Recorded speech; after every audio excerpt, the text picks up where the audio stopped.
In AI race with China, America must put dominance before cooperation. Commentary. A superpower race is underway to dominate the definition, development, and control of artificial intelligence. Nearly a decade ago, on September 1, 2017, Russian President Vladimir Putin said of AI, "Whoever becomes the leader in this sphere will become the ruler of the world." Currently, the United States has a clear lead in AI due to many factors: control of the supply chain for the most advanced computer logic chips from companies like NVIDIA, AMD, and Intel, and a private sector ecosystem that drives innovation with leading AI research labs at advanced companies like OpenAI, Anthropic, and Google DeepMind. But China's communist regime is aggressively seeking to undermine U.S. leadership by concentrating on the sale of cheaper subsidized OpenAI models, especially to the global south, to build dependence on Chinese AI ecosystems, and to undermine U.S. leadership by pushing for global governance of AI within the United Nations. Chinese Communist Party leader Xi Jinping's October 2023 Global AI Governance Initiative stated, "We support discussions within the United Nations framework to establish an international institution to govern AI."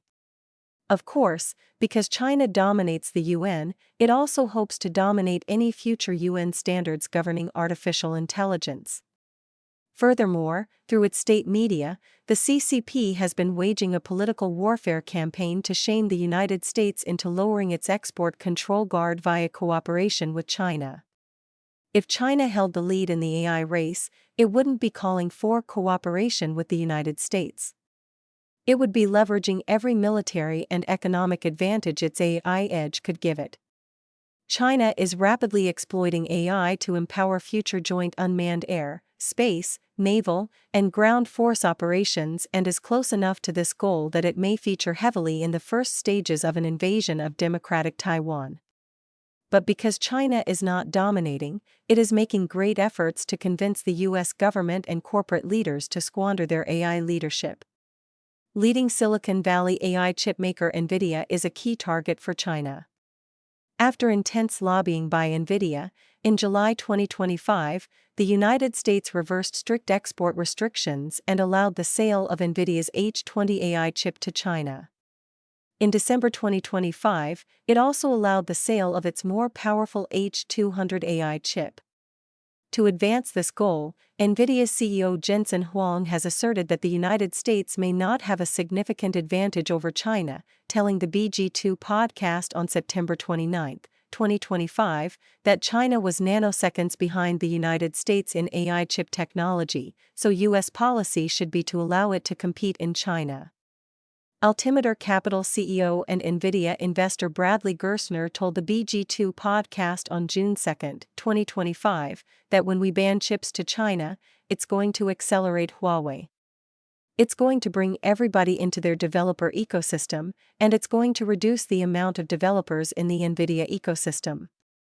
Huawei, a longtime enemy of the United States that does the worldwide bidding of the CCP, is now a major full-stack AI competitor, combining stacks of AI chips to approach the power of NVIDIA chips, developing its own open AI models, and exploiting its huge global position in telecom and 5G communications technology.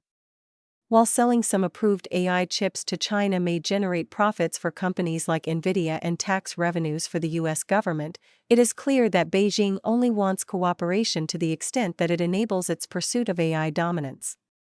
China's National Development and Reform Commission, according to a June 9, 2026, Bloomberg report, has drafted the largest single-nation AI infrastructure development plan. It could cost $295 billion and require that 80% of the underlying technology, such as AI chips, be sourced domestically in China.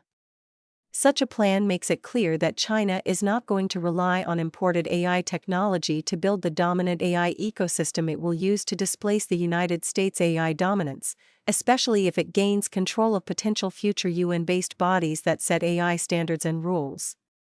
This does not mean productive AI dialogue between the American and Chinese governments is impossible. But as Treasury Secretary Scott Bessent pointed out, those negotiations can only bear fruit in the context of American AI dominance.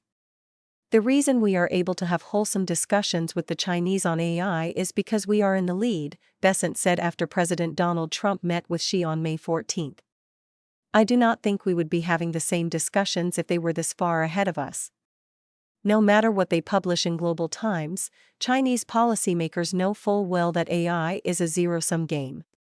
They just want to make sure they're on the winning side of it.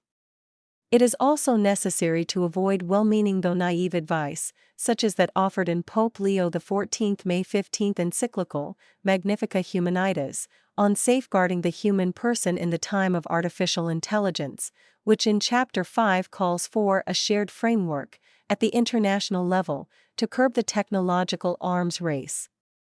This would appear to favor China's push for a UN-based body to govern AI, even though the encyclical does not mention China by name, nor note the fact that China is the most egregious abuser of AI technology to strengthen its oppressive surveillance state dictatorship. The United States has little choice but to admit that there is an AI race and commit to winning it, including by maintaining and tightening chip export controls. This means restricting access by Chinese companies to U.S. computer cloud services. In August 2024, Reuters reported that Chinese entities used an intermediary to access the cloud provider Amazon Web Services to circumvent Washington's AI chip export restrictions and to secure advanced computing power and access generative AI models. It means weighing national security concerns when reviewing tech mergers. Hewlett-Packard Enterprise's acquisition of Juniper Networks in the summer of 2025 provides a perfect example. The U.S. intelligence community advised the Justice Department that approving the deal would create a strong new American competitor to Huawei, which tipped the Department of Justice's decision in favor of the merger. Creating a stronger U.S. competitor in the AI market can decrease China's ability to monopolize and run roughshod over the global AI and 5G marketplace. And it means stepping up our industrial policy to make sure we can make the chips we need, not just design them. Winning the AI race for America is not just a patriotic cause. It is a humanitarian cause as well. The communist dictatorship that created a one-child policy depresses its workers' living standards to maintain predatory export surpluses, and is building for war against Taiwan, Japan, the Philippines, and the United States, cannot be trusted with global AI leadership or with the economic and military hegemony it would enable.